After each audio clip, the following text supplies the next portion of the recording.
नमस्कार प्रिय साथियों, मैं हूं सुरेश श्रीमाली।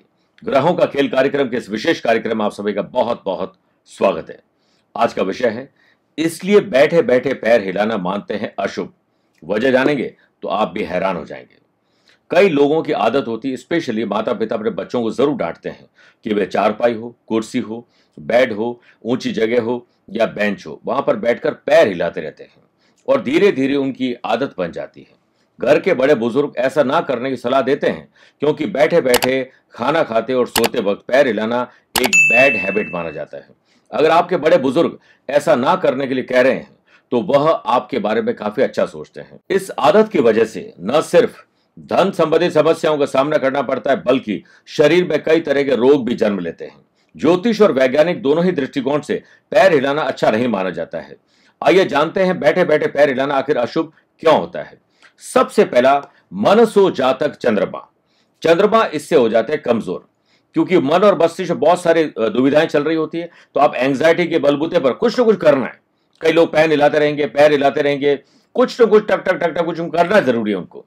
बैठे या लेटे हुए पैर हिलाने से कुंडली में चंद्रमा की स्थिति खराब हो जाती है और उसका अशुभ प्रभाव पड़ता है। ऐसा करने से जीवन में तनाव बना रहता है और व्यक्ति हमेशा ऑक्यूपाइड रहता है, उसे शांति नहीं मिलती और वो सही सोच नहीं पाता है और घर में कोई ना कोई इससे बीमार भी होता है। क्योंकि दुनिया का सबसे बड़ा रोग है मनोरोग, मानसिक रोग, और वो इसी से होता है और ये रोग होता है तो इंसान ऐसा करता है। दूसरा, माता लक्ष्मी होती है नाराज। बैठे बैठे पैर हिलाने से माता लक्ष्मी रोष हो जाती है और धन से संबंधित समस्याओं का सामना करना पड़ता है। धन की देवी माता लक्ष्मी के नाराज होने से धन से संबंधित कार्यों में रुकावट आती है और लक भी आपका साथ छोड़ देता है।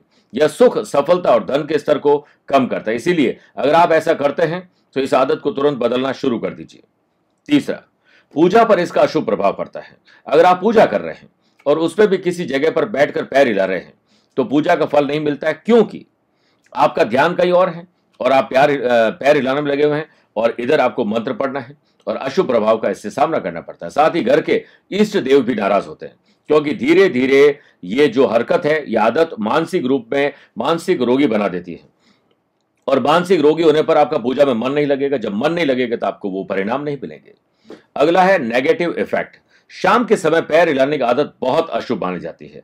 इसका नेगेटिव इफेक्ट न केवल आप पर बल्कि परिवार के सदस्यों पर भी पड़ता है। साथ ही अक्सर लोगों को जब रात में नींद नहीं आती है तो पैर हिलाते रहते हैं। यह भी सही नहीं माना जाता। ऐसा करने से पर्सनल और प्रोफेशनल लाइफ में कई समस्याओं का सामना करना पड़ता है। परिवार में बेवजह के झगड़े फसाद इससे होने लग जाते हैं। भोजन के समय भी इसे बुरा माना गया है, क्योंकि कई लोगों की आदत होती है कि जब वे डाइनिंग टेबल पे हो, जमीन पर बैठकर भोजन करें, धीरे धीरे कुर्सी पर बैठे बैठे पैर हिलाते रहेंगे। ऐसा करने से मां अन्नपूर्णा का अपमान होता है। और अगला है, कई तरह की बीमारियों का सामना करना पड़ता है।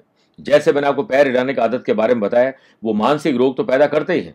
रिसर्च में पता चला है कि ऐसा करने से दिल का दौरा पड़ने की संभावना रहती है, क्योंकि एंग्जाइटी रहेगी, हाइपरटेंशन रहेगी और इससे आप अपने ब्लड सर्कुलेशन को बहुत फास्ट कर देंगे। ब्लड प्रेशर बीमारी आपको पैर हिलाने की वजह से आती है और रेस्टलेस फील करते हैं और यह कई प्रकार के सिंड्रोम को पैदा करता है, गंभीर बीमारी पैदा करता है। इस बीमारी की वजह से हार्ट, किडनी, पार्किंसन जैसी या अल्जाइमर जैसी समस्या, डिमेंशिया जैसी समस्याएं आने लगती है और आयरन की कमी भी इससे होने लगती है।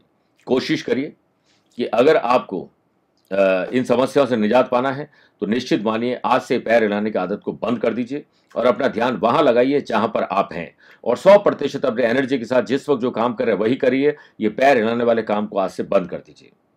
स्वस्थ रहिए, मस्त रहिए और व्यस्त रहिए। आप मुझसे पर्सनली मिल सकते हैं या फिर टेलीफोनिक और वीडियो कॉन्फ्रेंसिंग अपॉइंटमेंट के द्वारा भी जुड़ सकते हैं। दिए गए नंबर पर संपर्क करके पूरी जानकारी हासिल कर सकते हैं। आज के लिए इतना ही। प्यार भरा नमस्कार और बहुत बहुत आशीर्वाद।